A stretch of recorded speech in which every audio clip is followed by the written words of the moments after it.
Assalamualaikum warahmatullahi wabarakatuh. Apa kabar kalian? Semoga kalian baik-baik saja dan tetap diberikan kesehatan oleh Allah Subhanahu wa taala. Bantu channel kami dengan cara subscribe dan tekan tombol lonceng kalian. Terima kasih. Semoga kisah ini bermanfaat.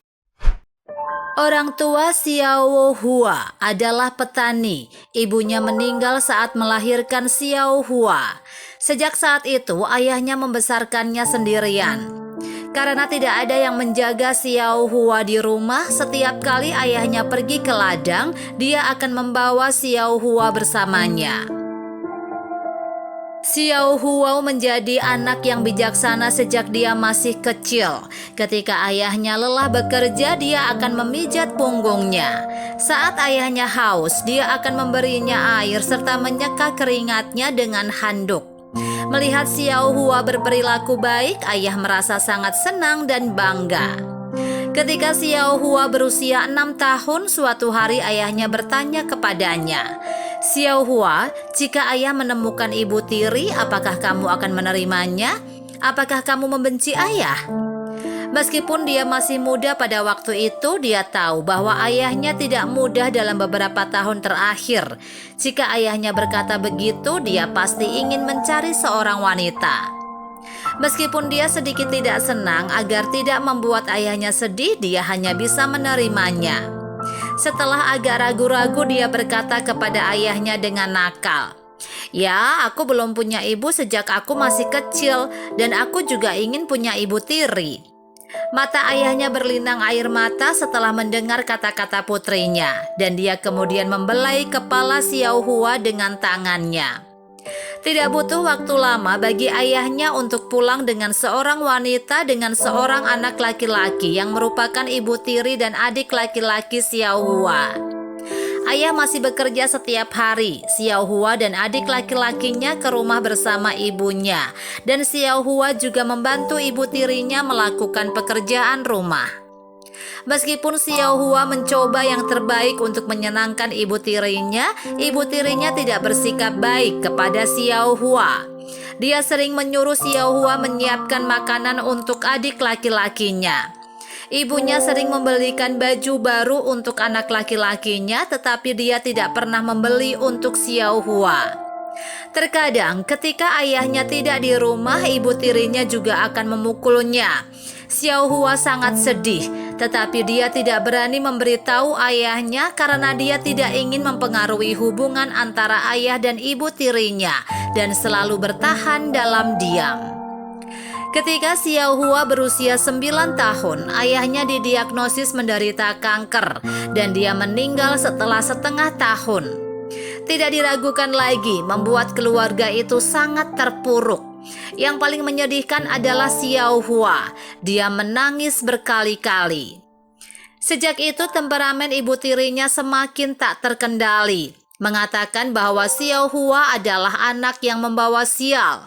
Mengatakan bahwa dia membunuh ibunya ketika dia lahir dan sekarang dia telah membunuh ayahnya, dan ibu tirinya memaksanya untuk bekerja saat dia masih di sekolah dasar. Xiao Hua harus mendengarkan ibu tirinya, melakukan pekerjaan rumah dan bekerja di ladang setiap hari. Tetapi ibu tirinya sering memarahinya. Ketika ibu tirinya tidak senang, dia akan memukulinya dengan tongkat dan sering menghukumnya. Ketika Xiao Hua berusia 10 tahun, dia sibuk bertani dan pergi bersama ibu tirinya ke ladang untuk memanen millet. Saat itu Xiao Hua yang kurus tidak memiliki banyak kekuatan. Dia biasanya hanya membawa setengah kantong kecil millet dan mengikuti ibu tirinya selangkah demi selangkah. Saat menggendong millet, ibu tirinya terpeleset dan jatuh ke sawah. Setelah ibu tiri bangkit dan menyeka kotoran dari wajahnya, dia menampar Xiao Hua dengan keras dan memarahinya.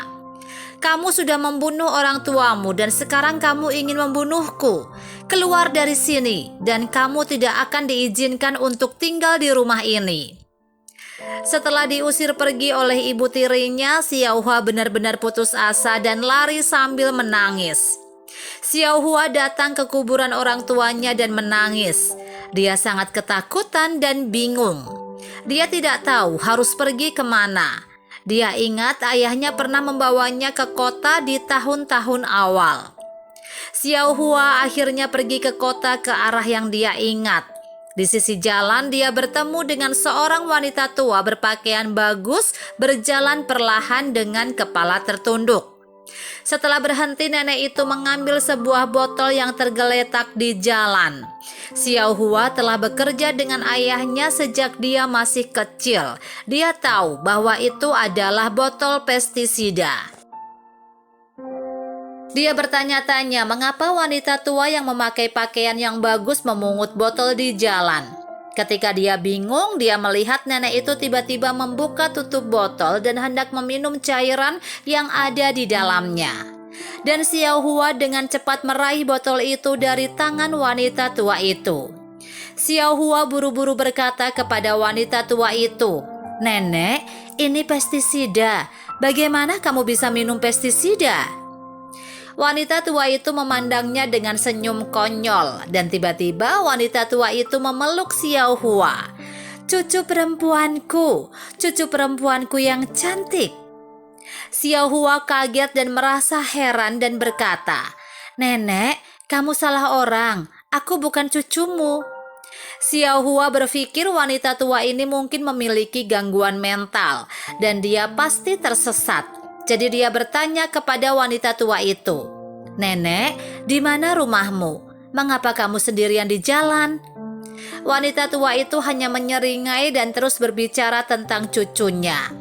Xiao Hua ingin pergi tetapi dia takut wanita tua itu akan mengambil sesuatu yang berbahaya untuk dimakan. Jadi dia memegang tangan wanita tua itu dan berjalan menuju kota. Mungkin dia bisa bertemu dengan kerabat yang sedang mencarinya. Hari sudah gelap ketika mereka memasuki kota dan menemukan kolong jembatan untuk istirahat. Wanita tua itu memeluk Xiao Hua dengan erat, masih memanggil Xiao Hua cucunya dari waktu ke waktu. Setelah lelah, tertidur tanpa sadar. Saat fajar, Xiao Hua tiba-tiba melihat tanda di kalung wanita tua itu. Xiao Hua tidak bisa mengenali kata-kata pada tanda itu, tetapi ketika dia melihat serangkaian angka pada tanda itu, dia tahu itu nomor telepon. Dia sangat yakin nomor ini milik keluarga wanita tua itu. Jadi Xiao Hua membawa wanita tua itu sepanjang jalan dan bertanya kepada orang yang lewat tentang lokasi kantor polisi. Setelah menemukan kantor polisi, Xiao Hua memberitahu polisi tentang masalah tersebut.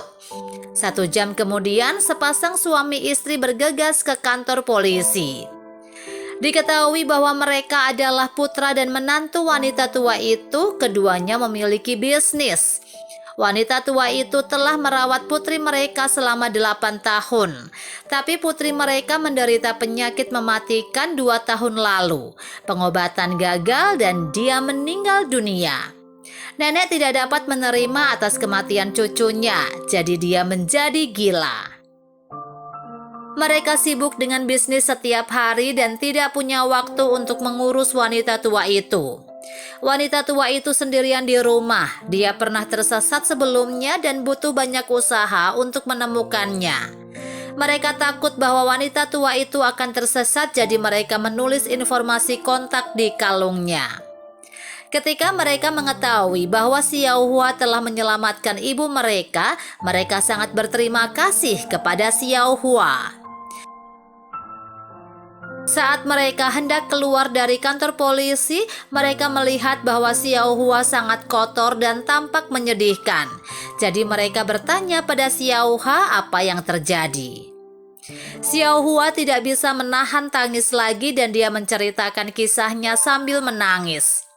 Setelah mendengarkan, kedua pasangan itu marah dan sedih. Bagaimana mungkin ada ibu tiri yang begitu kejam di dunia? Sungguh anak yang malang. Kedua pasangan melihat bahwa ibunya terus memegang tangan Xiao Hua dan terus memanggilnya cucu. Setelah pasangan itu berdiskusi sebentar, mereka berkata kepada Xiao Hua, "Nak, karena kamu tidak punya rumah, mengapa kamu tidak pulang bersama kami? Dan lihat, ibuku yang berpikir bahwa kamu adalah cucunya. Mungkin jika kamu tinggal bersamanya, dia akan menjadi lebih baik. kami akan memperlakukanmu dengan baik, menyekolahkan kamu dan tidak akan pernah membiarkanmu menderita lagi." Xiaohua menangis dan berlutut di depan mereka, terus bersujud dan berterima kasih kepada mereka. Setelah itu, mereka meraih tangan Xiaohua dan keluarga itu pulang dengan gembira.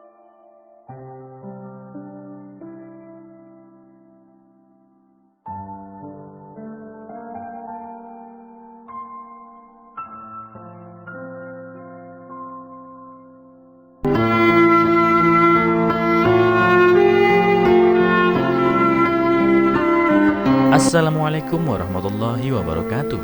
Apa kabar kalian? Semoga kalian baik-baik saja dan tetap diberikan kesehatan oleh Allah Subhanahu wa taala. Bantu channel kami dengan cara subscribe dan tekan tombol lonceng kalian. Terima kasih. Semoga kisah ini bermanfaat.